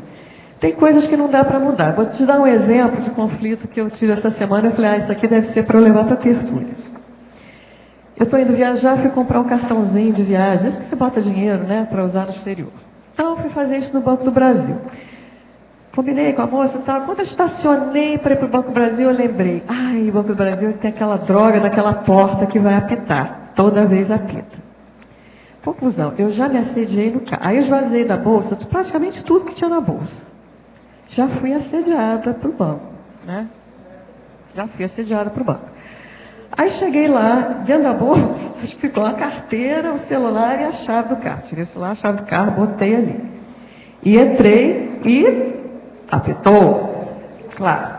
Aí eu tirei a bolsa, já fui pisando duro, sediadérrima, botei a bolsa lá. E aí o guardinha adorou. Aí que ele pedia para eu abrir mais a bolsa. Aí eu entrei pisando duro no banco e entrei ali para falar lá com a minha gerente de conta. Aí a mocinha perguntou, foi só aí que eu me dei conta, sabe, do meu estado. Até então eu não estava dando conta. Ela perguntou, tudo bem com a senhora? Estava melhor antes de eu entrar aqui. Quando eu ouvi eu falando isso, eu digo, nossa, ups. Peraí, para quem está na técnica de conflituosidade e autopacificação, está duro, né? Isso foi essa semana. Então, conclusão. Esperei fundo, joguei melhores energias, joguei energia lá para o guardinha, porque o guardinha deve ter tido dor de barriga nesse dia, no mínimo. Joguei para a minha tudo mais, e aí eu falei, não. Fiz lá o que eu tinha que fazer, e no final eu falei, não, eu acho que eu estou calma o suficiente para falar alguma coisa. Tô. No final eu falei, olha só, essa porta daqui é muito esquisita, né? Aí a gerente, você sabe que todo dia ela apita com a gente também. Porque antigamente a porta era menos ruim, mas essa está muito ruim. Mas tem uma lei municipal que impede não ter essa porta. E eu todo dia, sabe o que eu faço? Todo dia, eu quando chego, eu mostro a minha bolsa para o guarda e aí ele libera a minha passagem. Isso é a gerente do banco. Aí eu falei, então tá. Aí, bom, isso aí eu falei, olha, eu acho que também deve ter essa coisa que você falou, de ser lei municipal, mas em nenhum outro banco apita, só aqui. Olha, eu dei a minha mensagem, provavelmente será imutável, duvido que a porta vai sair de lá. Ela me deu um feedback, olha, Mia, mostra sua bolsa para o guardinha antes de você se irritar. E é o imutável, né? Eu não vou conseguir mudar a porta do Banco do Brasil. Eu cheguei a pensar, eu vou sair desse banco, olha. Então eu falei, claro, meu sais, né? Parar com isso, né? Amigo, como é que é isso? Você jogar energia para o guarda, para aquelas pessoas que estão lá ao seu redor, se você está em conflito? Quando a gente está em conflito, que a gente joga, né? A gente já é uma energia horrível, ambulante, né? E seria essa? Conflituosa, né? Bem ruim. Que ia chegar aos outros? Claro. Quando a gente está com conflito... Sabe aquele cara da nuvenzinha preta em cima? É assim, né? Quem chega perto já... Ninguém chega. A pessoa com bom senso já não chega perto. O mais cauteloso seria não jogar energia, né? Mais positivo. O melhor é você... Já que suas energias não estavam boas. Veja bem, eu não falei, vou jogar uma energia ruim no guarda, porque eu não tinha nem percebido que eu estava nessa condição. Né? Eu fiquei zangada e não me dei conta. Você viu, eu estava tão preocupada com... Porque a minha preocupação ali estava com o bendito do cartão, com se eu vou comprar em euro ou em dólar, entendeu? Eu estava com a atenção desviada. Né? Por isso é que tem que ter regrinha. Agora, o Banco do Brasil, como eu falei, né? Errou, né? Tem um novo item. Quando entrar no banco, mostrar a bolsa, jogar sempre energias positivas no guardinha. Por que tinha que ser o guardinha, né? Tem que ser um negócio do militar, né? Para incomodar. Agora aqui, a verbetógrafa. Na Síndromologia, página 11. Como você lidou com a síndrome do justiceiro? Esse eu aprendi antes de estar na Conscienciologia. Eu tinha um negócio de ser feminista, né? Eu me formei em engenharia quando éramos poucas mulheres ainda, e na época do Women's Lib, né? Então eu era a feminista. E meus colegas já diziam que eu subia no banquinho para fazer discurso, né? Então eu tinha uma colega que entrou, mocinha, recém-formada, e entrou na mesma divisão que eu trabalhava. Então eu tinha que proteger, né? Então ali eu comecei a perceber porque eu percebi que na verdade ela não queria ser protegida, óbvio, né? E agora, a gota d'água foi no dia que eu ouvi uma outra colega engenheira, dizendo que o sonho dela era parar de trabalhar e ficar em casa cuidando do filho. Quando eu ouvi isso, eu falei, peraí, deixa eu parar com essa história, porque é ridículo, né? Cada caso é um caso, cada pessoa é uma pessoa, não dá para se pegar uma bandeira para sair defendendo. Então ali eu já aprendi que não valia a pena. Agora né? me conta, lá no seu curso de engenharia, você foi obrigado a fazer o curso? Fui obrigada a fazer o curso? Porque você já é engenhosa por natureza. Você sabe que precisava desse curso. Eu não tinha pensado em fazer engenharia. Eu pensava em fazer desenho industrial. Era o que eu tinha pensado em fazer. Mas eu fui fazer um teste vocacional. Naquela época se fazia um teste vocacional. E daí eu tive um psicólogo, né, que olhou lá aqueles testes de QI que fazia, e disse, não, você tem que fazer engenharia. E eu dizia, mas olha, a minha pior nota foi engenharia espacial, eu sou horrível de engenharia espacial, inteligência espacial, eu sou um zero, tem que usar todas as outras inteligências para poder ir de um lugar ao outro. Eu disse, não, mas tem um tipo de engenharia que você não precisa ter a visão espacial, papapá. E aí eu resolvi fazer engenharia química. Eu entrei na faculdade para ser engenheira química, por causa da alquimia, né? Eu gostava de química, aquele negócio de... E acabei virando engenheira de telecomunicações. Professor, depois do dicionário de argumentos, qual a tendência bibliográfica que o senhor terá? Haverá produção de algum livro específico? Os caras estão querendo ver meu futuro. Hoje mesmo eu falei de manhã que o dicionário eu vou demorar pelo menos até o fim do ano que vem. Então, você volta a falar em dezembro do ano que vem. Então, de 3 em 3 anos, a gente gera uma nova meta para o professor Valdo, não é isso? A meta anterior é 2012 acabar com a enciclopédia. Eu estou sendo mandado atualmente por vocês, né?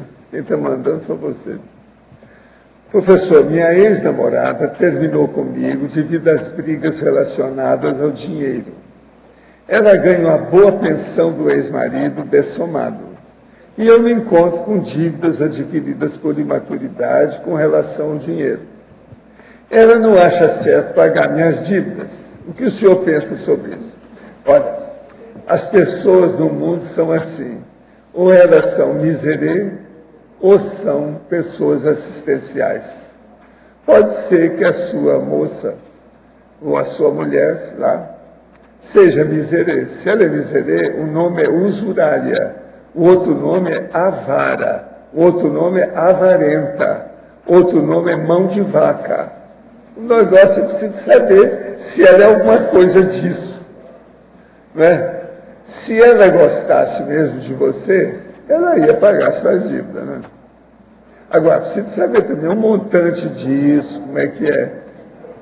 Agora, lá no fundo, ela tem sua razão. Se você mesmo reconhece que você adquiriu dívidas por imaturidade, você tem que funcionar. Agora, você não está trabalhando, não está ganhando dinheiro, o que é que falta com você? Qual é o problema? Você não é homem? Vamos trabalhar, vamos arranjar dinheiro e pagar isso aí.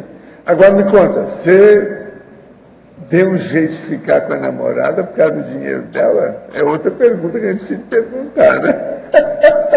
Se foi, ela fez muito bem de ir embora. Tá certo? É um buraco negro financeiro. Agora, então, isso aí nós precisamos, para dar uma opinião, saber de determinados detalhes e fazer uma anamnese, uma semiologia com ambos. Primeiro com ela, depois com ele, depois com os dois juntos. Aí a gente poderia dar uma opinião. Né? Sem isso, eu acho, da minha parte, que seria um pouco, vamos dizer, anticosmoético dar qualquer opinião. Né? Eu só fiz comentários sobre o assunto, mas não estou dando opinião não, porque eu não sei como é que está. Preciso examinar isso mais. Agora, eu já vi aqui, nós temos muitos casos, que as mulheres desse jeito pagaram as dívidas do marido todo. E às vezes tinha dívida pesada. Demoraram alguns anos para ela pagar. Não, às vezes o marido pede para a mulher passar a cuidar das finanças dele, né? Porque às vezes quem tem mas aqui é o contrário. financeira... Eu já vi alguns casos desses, da mulher pagar as dívidas do marido. Então, ela paga e depois ela passa a gerir o dinheiro. Agora, pode ser que a nossa amiga lá não confiou no cara, né? Não, às vezes ela deu conselho para ele não seguiu, fez exatamente o contrário. Ele já virou um buraco negro financeiro, né? Tudo é possível. Há certos casos que só com a semiologia, a anamnese, a gente tem que ver a coisa para dar opinião. Muito difícil. Mas fica tudo sob hipótese. Isso é conjectura, né? Ele não pode estar dando opinião assim. O que vai fazer? Ami, aqui. No sinonimologia, você poderia comentar sobre a técnica do assossegamento holochacral? Eu tinha um problema de cardiochakra. Estou falando tinha, assim, porque estou sendo otimista, né? Eu tinha um cardiochakra, eu ia fazer acoplamentário, era impressionante. Pouco antes da minha vez, o cardiochakra já entrava em ação, então era aquele cardiochakra sempre alterado. Imagino que outros também, né? O laringo, né? Aquela emoção de falar. Muitas vezes eu não conseguia falar ou expressar também o meu ponto de vista, Se eu fosse falar, a voz não ia sair. Eu ia sair chorosa, entendeu? Então ali, né, a questão ia para a voz também. Então, eu acho que essa técnica, do jeito que eu sugeri aqui, ela dá uma ferramenta, que você vê a maneira de sair dessa situação, entendeu?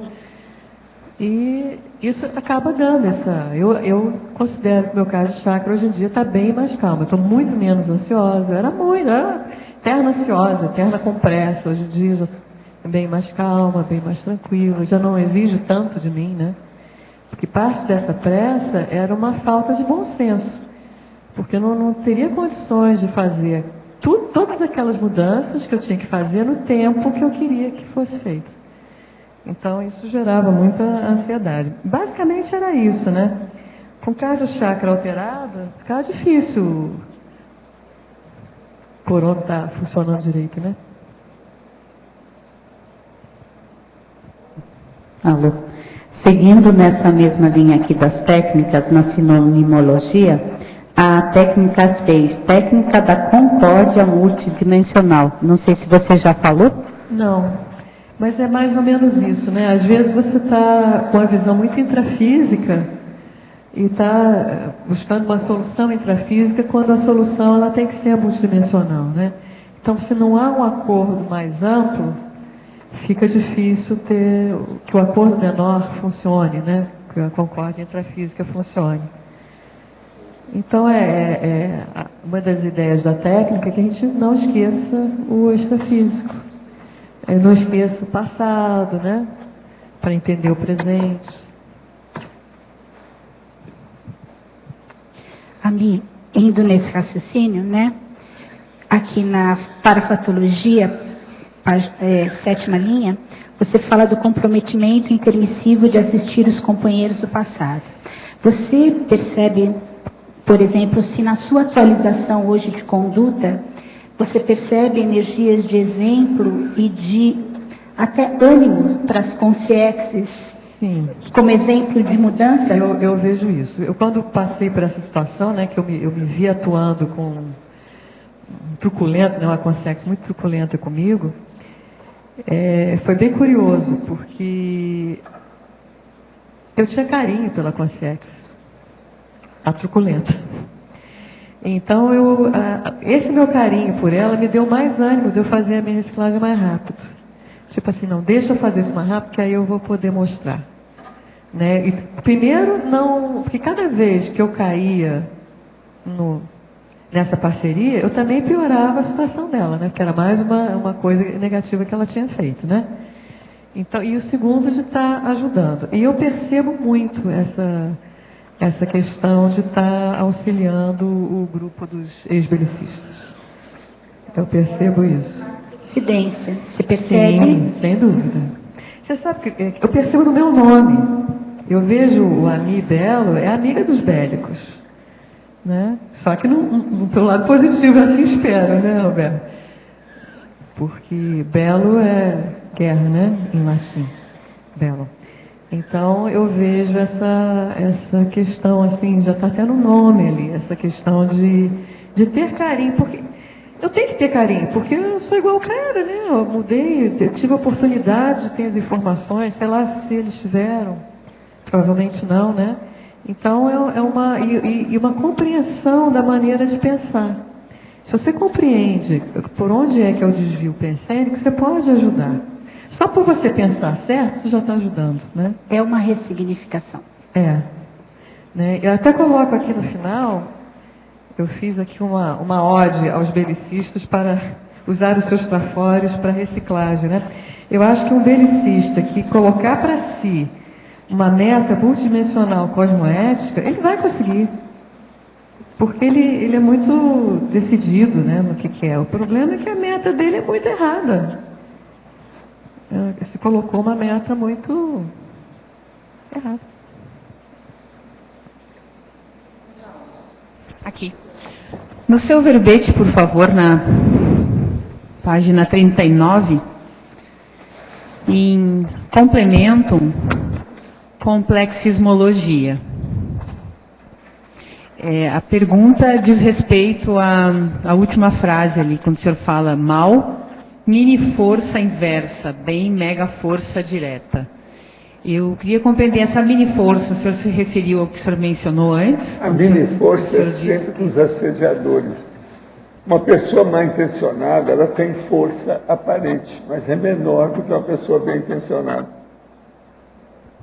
Uma pessoa perguntou aí e classificou bem, ela entendeu bem o que eu quis dizer. Toda pessoa que é anticosmoética, ela não tem tanta força. Aquilo vai acabar dando na cabeça dela o que ela está fazendo. Agora, uma pessoa que tem cosmoética, que tem boa intenção, ela tem uma mega força. É isso que a gente quer dizer. E, clareou. Quem apenas espera o complexo, acaba vivendo a melindre. Quem procura o complexo, acaba vivendo a euforia. Agora, logo abaixo, ali no seu adendo, é a primeira frase, questão da autodiscernimento. A originalidade dos conceitos, a rigor, não existe.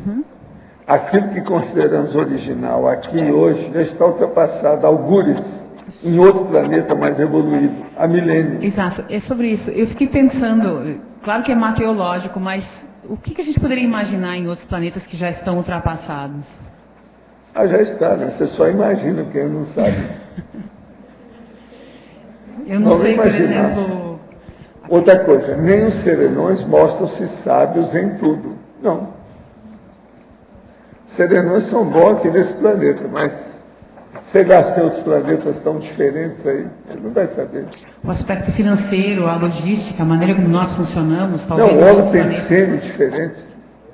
O que tem mais de diversidade no universo, no cosmos, é o holo pensene. Atmosferas, ambientes, sabe? Isso aí é sério. Né? Agora, se nós somos serenões, ficamos serenões aqui nesse planeta, a gente conhece tudo sobre ele, mas sei lá, deve ter algum planeta diferente, com outras coisas. Eu vejo aí o que aconteceu com ele, que veio, tinha problema aqui. Então, como é que fica? Você vê que esse negócio de sabedoria, a gente tem que ponderar muito. Qual é o limite? A pessoa é sábia até que ponto? Isso tudo é relativo. Agora, o problema é o seguinte, aonde você está, procure dominar tudo que você puder. Isso é o ideal. Isso é a coisa mais sábia da história toda. Hoje de manhã nós estávamos discutindo a missão do Google, né, que é colocar todo o conhecimento. Nos reunimos com duas colegas lá da pós, estávamos discutindo a missão dele, que é colocar todo o conhecimento disponível na internet. É a chamada biblioteca cósmica mundial. Exato. Universal. Eu confio em vocês. Tá? Vamos continuar estudando. Amém. Amém. Aqui em cima novamente. A gente sabe que nesse processo de reciclagem de temperamentos medicistas é muito difícil a questão da repressão. A pessoa melhorar com repressão. A gente sabe que tem que canalizar a energia para algo mais útil, produtivo, interessencial. Eu te pediria para compartilhar conosco como é que foi as suas experiências nos cursos relacionados a ProEx, seja da Apex ou antes. Como é que foram essas vivências, a importância desse redirecionamento proexológico na tua reciclagem? Olha, realmente da Apex eu acho que eu só fiz um único curso. Logo no início, né? Estou devendo a Apex fazer mais cursos com eles. A ideia de programação existencial eu sempre tive. Eu, quando criança, lembro que eu fui estudando, eu digo, não, depois eu vou saber o que eu vim fazer. Só que eu acabei de estudar, eu falei, cadê esse negócio que eu ia fazer que não aparece aqui? O professor Valdo, que ficou fazendo outras coisas, não apareceu a tempo. E eu falei, eu acho que esse negócio aqui é invenção da minha cabeça, isso não existe. Eu vou viver igual a todo mundo mesmo, que esse negócio é coisa que eu estou inventando. E aí vivi igual a todo mundo mesmo. A recuperar essa informação foi muito gratificante para mim. Enfim. Vamos lá, o que eu vim fazer, né?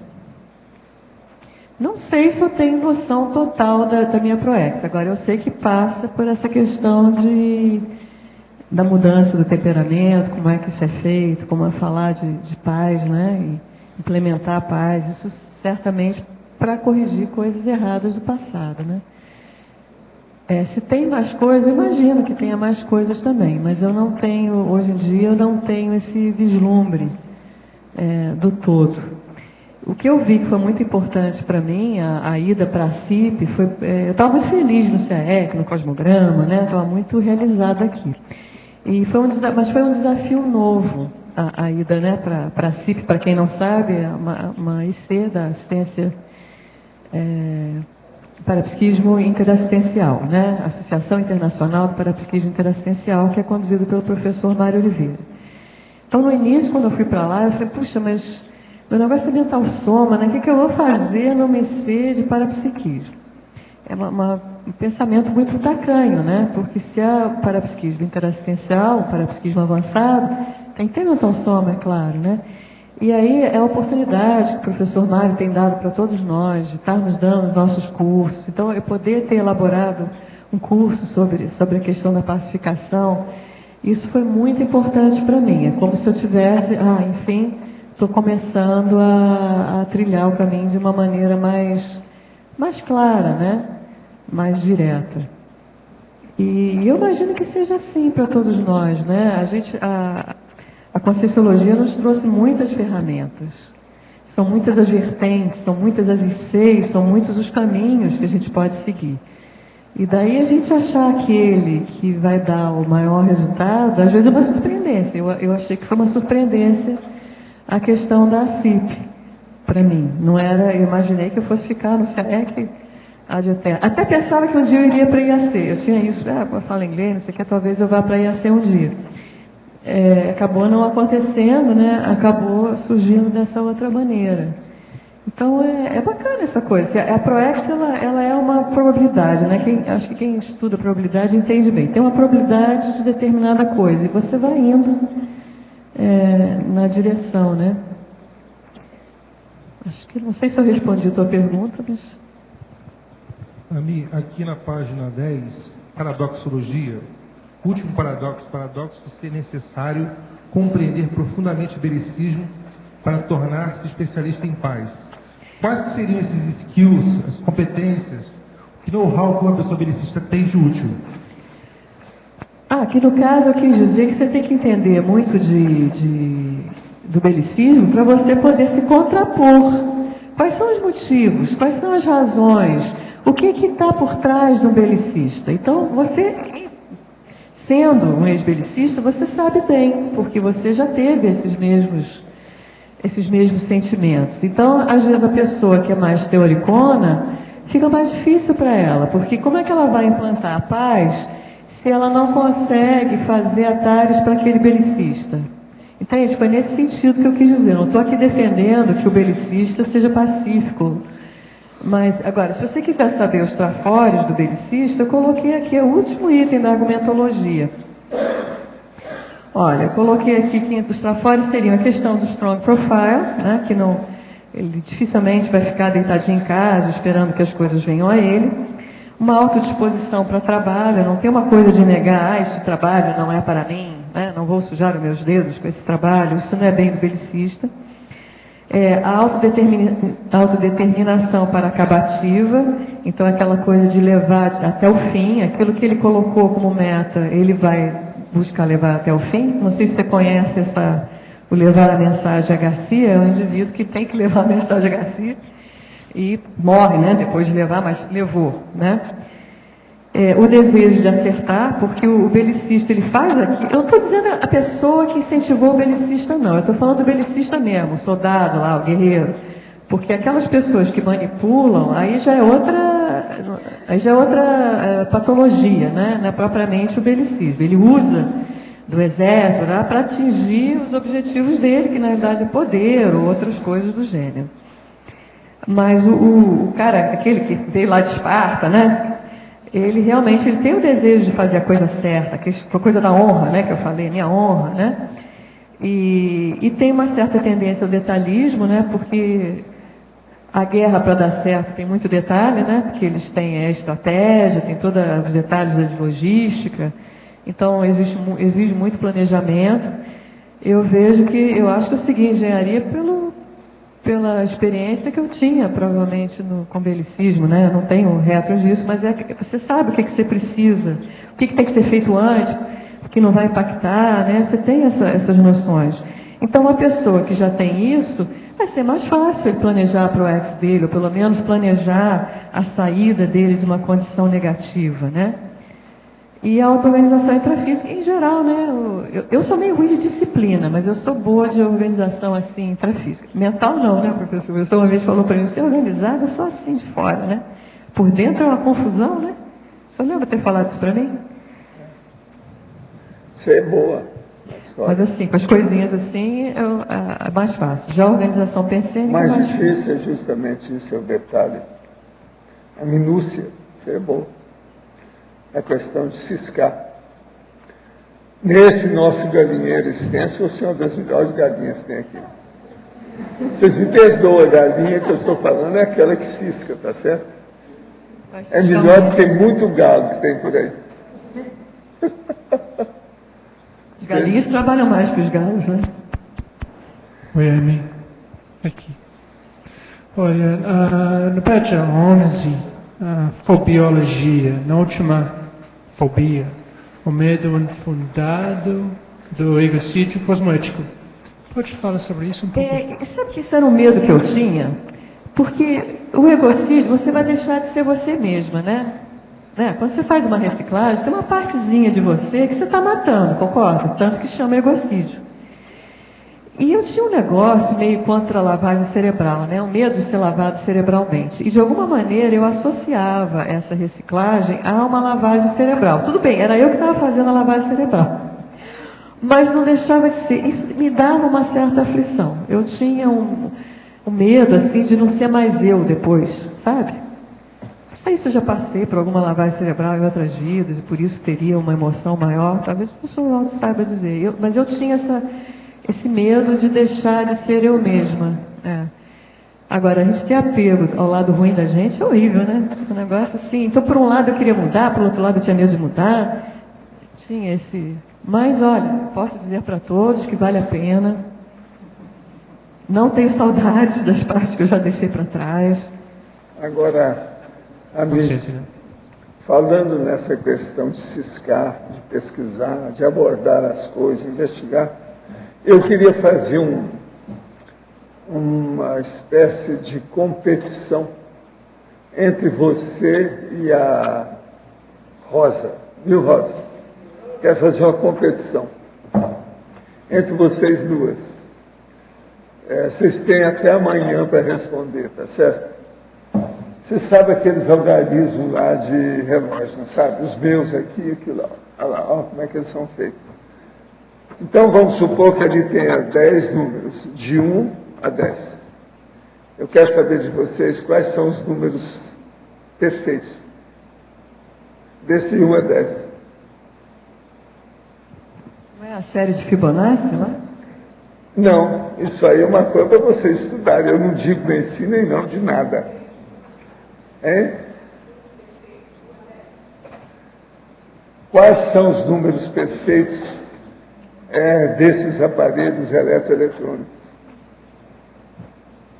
O número perfeito do aparelho. O número tem que ser perfeito. Número digital, processo digital. Eu estudei, eu sei isso aí. Eu procuro A mais B. Então eu quero que vocês também estudem. Veja. Então a gente tem que ver aquelas barrinhas ali, é isso? Problema de vocês, eu não sei. É de 0 a 9, né? 0 a 9. Os algarismos de 0 a 9. Não é de 0 a 9, é de 1 a 10. 1 a 10 é melhor. O que tem o 8? Não, já torrou tudo, não é não. Vocês têm até amanhã. É bom vocês pensarem bem, que a hora que você descobrir, você vai ver que não tem outra hipótese.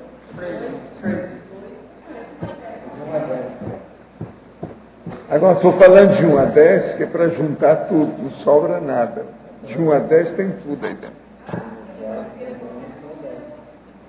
Não, o melhor é vocês examinar de 1 a 10.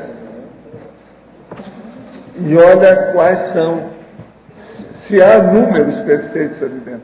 Tem. É isso que eu ia dizer. Primeiro a gente tem que definir, defina perfeito.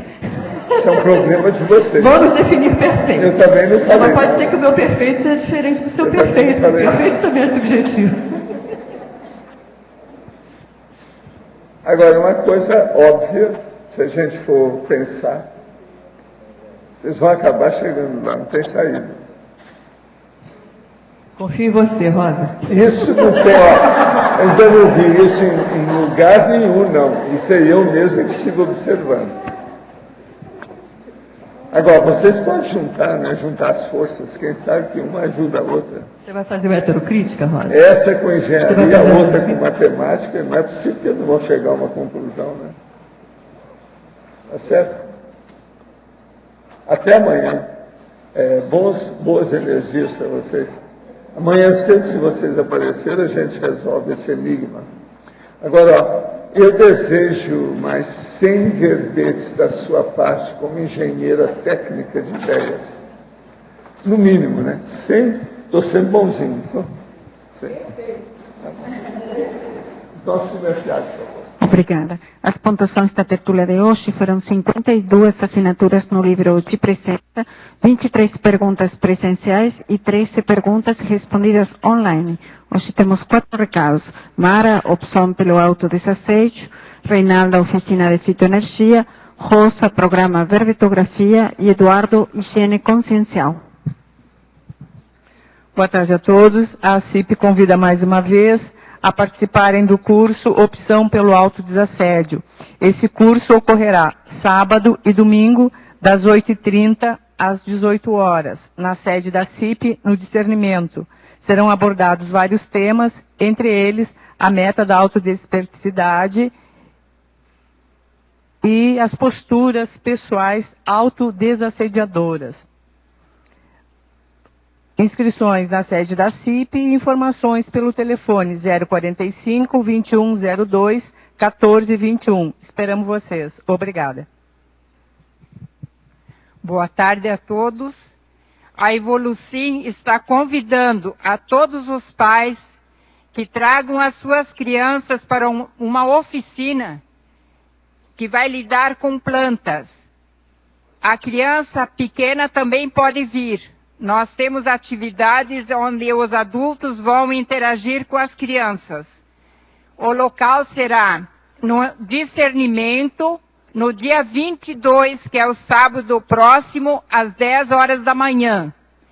E nós estamos pedindo a ajuda de toda a comunidade para que nos ajudem através da doação de caixas de leite ou sucos ou garrafas PET, que vão nos auxiliar muito no repique da palmeira Jussara, que está em ponto de ser transplantada. Não deixem de trazer seu filho, porque estamos ajudando através de um trabalho de energia, onde a criança vai começar a perceber a vida da planta, dos animais e também a geoenergia. Muito obrigado. Boa noite. Boa tarde a todos. Nossa divulgação aqui é para o programa Verbetografia, que tem uma versão para o pessoal que mora em Foz do Iguaçu, que é uma versão semipresencial. O EAD, ou seja, as aulas que já estão gravadas, que a gente vai disponibilizando semanalmente, e a pessoa vai assistindo essas aulas no horário que ela quiser, no momento que ela puder. E uma vez por semana, às quartas-feiras à noite, de 7h30 às 9h30 da noite, a gente se reúne ali na sala compartilhada 2, aqui dentro do CAEC, para a gente discutir as dúvidas que surgirem durante a semana e a produção da pessoa durante a semana. E isso vai durar uns 3 meses. Então, no final de 3 meses, em geral, o que tem ocorrido é que a pessoa termina com sucesso, com êxito, o seu verbete. A gente convida não só aqueles que querem fazer verbete e que nunca fizeram o programa verbetografia, como também aqueles que já fizeram algum tipo de programa verbetografia e que ainda tem o verbete ainda numa situação ainda não terminada. Né? É uma boa maneira de você conseguir terminar o seu verbete para encaminhar aí para a verbetografia. Tá? A gente espera vocês, a inscrição é ali na recepção do CAEC. Para a dupla, a gente tem um desconto de 25%, se a pessoa for em dupla lá. Tá bom? Obrigada. Boa tarde a todos. O CAEC convida para o curso Higiene Consciencial. Você conhece o seu padrão homeostático de referência? Esse tema e outros temas como a imperturbabilidade diante da realidade intraconsciencial vão ser abordados no curso. Nós teremos também no domingo um campo homeostático de asepsia intraconsciencial, que visa diagnosticar também as distorções cognitivas. O curso é no período de 5 a 7 de outubro e maiores informações no telefone 3525-2652 ou na recepção do CAEC. Obrigado.